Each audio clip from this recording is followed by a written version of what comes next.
Bonjour, ça va? Aujourd'hui, on va voir ensemble comment on raconte ce qui s'est passé dans le passé. Dans cette vidéo, on étudie deux temps du verbe, le passé composé et l'imparfait. Vous avez déjà vu un peu l'imparfait dans une autre vidéo. Premièrement, regardez ces exemples.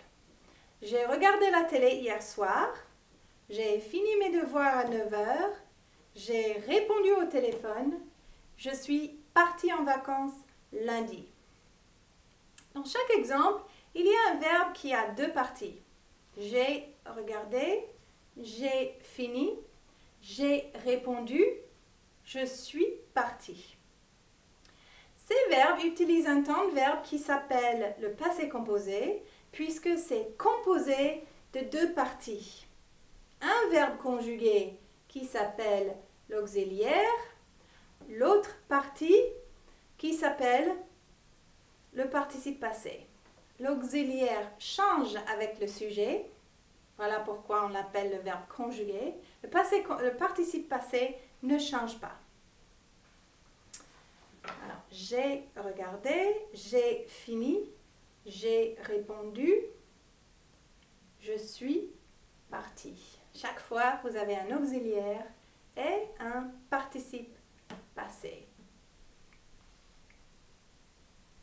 La partie du verbe qui est conjugué, l'auxiliaire, peut être le verbe être ou le verbe avoir.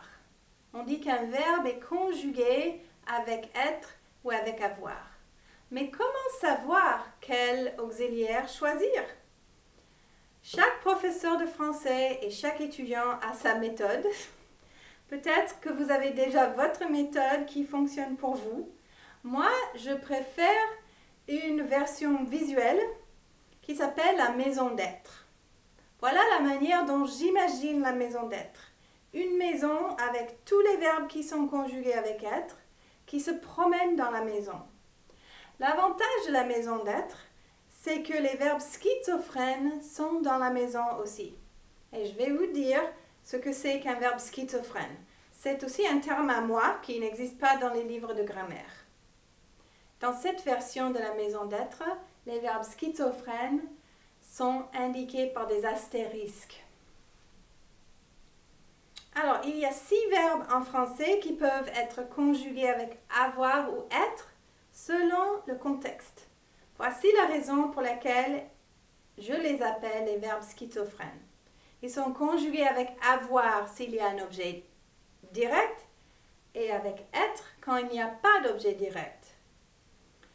On dit par exemple « j'ai sorti mon chien », mais je suis sortie en boîte.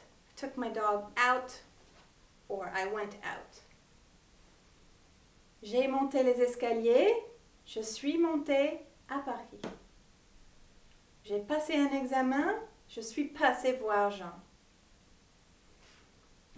Alors, voilà, la majorité des verbes sont conjugués avec avoir et les autres, une liste relativement courte, sont conjugués avec être. Je vous encourage à apprendre la liste courte. Voilà donc pour l'auxiliaire. Pour le participe passé, la majorité des verbes sont réguliers et appartiennent aux 3 grandes familles que vous connaissez, ER, IR et RE. Et vous avez donc ici des exemples de participes passés dans chacune de ces familles. J'ai mangé, j'ai habité, je suis arrivé, ce sont des verbes en ER. J'ai fini, j'ai grandi, j'ai rougi, j'ai grossi, ce sont des verbes en IR. J'ai vendu, je suis descendu, j'ai perdu, ce sont des verbes réguliers en RE. Pour les verbes irréguliers, il faut les apprendre. Chaque verbe est différent et il n'y a pas de règles. Alors, il faut les apprendre un par un. Je vous encourage à essayer de dire le participe passé pour chaque verbe avant que je ne le dise. Aller, je suis allé. Venir, je suis venu. Prendre, j'ai pris. Écrire, j'ai écrit. Faire, J'ai fait. Naître. Je suis né. Dire. J'ai dit. Sortir. Je suis sorti. Devenir. Je suis devenu. Lire. J'ai lu. Le deuxième grand temps du passé, c'est l'imparfait. C'est un temps qui est très facile à conjuguer. On prend la forme nous du verbe et on ajoute les terminaisons suivantes. AIS, AIS, AIT, IONS, IEZ, AIENT. Alors, j'avais, tu avais, il avait, nous avions, vous aviez, il avait. J'allais, tu allais, il allait, nous allions, vous alliez, ils allaient, etc. Il y a une seule exception, c'est le verbe être. Et on dit j'étais, tu étais, il était, nous étions, vous étiez, etc. C'est l'utilisation de l'imparfait qui est difficile pour les anglophones, car la distinction entre le passé composé et l'imparfait n'existe pas vraiment en français.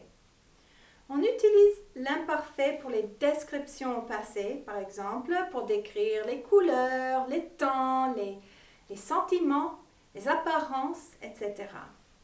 On utilise aussi l'imparfait pour parler d'événements qui étaient en train de se passer quand quelque chose d'autre est arrivé. Pour ce cas, on le marque aussi en anglais. On a un temps progressif, wasing and wearing. She was reading when the phone rang. Alors, la description, wasing and wearing, et puis la troisième grande utilisation de l'imparfait, ce sont les actions habituelles. Things that used to happen.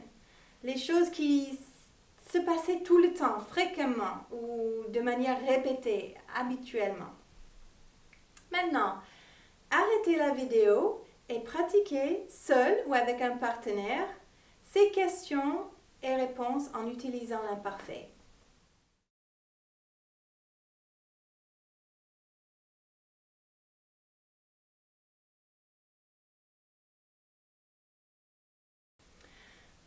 Maintenant, pour me rappeler la différence entre le passé composé et l'imparfait, moi personnellement, j'aime bien imaginer un théâtre. On utilise l'imparfait pour décrire tout ce qui se passait en scène avant le commencement du spectacle. On peut dire par exemple, le château était rose, il se situait dans la forêt, il faisait beau et la princesse était dans le jardin en train de cueillir des fleurs. Tous ces verbes sont à l'imparfait. Ensuite, le prince est entré et l'action a commencé. Vous entendez la transition vers le passé composé? Le passé composé raconte des événements qui avancent l'histoire. Il s'est passé ceci et ensuite cela. Le passé composé raconte les événements qui se passent à un moment précis ou pendant une durée de temps précise. L'imparfait intervient pour les descriptions, pour les actions progressives, habituelles. La meilleure façon de bien sentir ces temps de verbe, c'est de faire attention quand vous regardez des films, quand vous entendez les gens parler, quand vous écoutez la musique.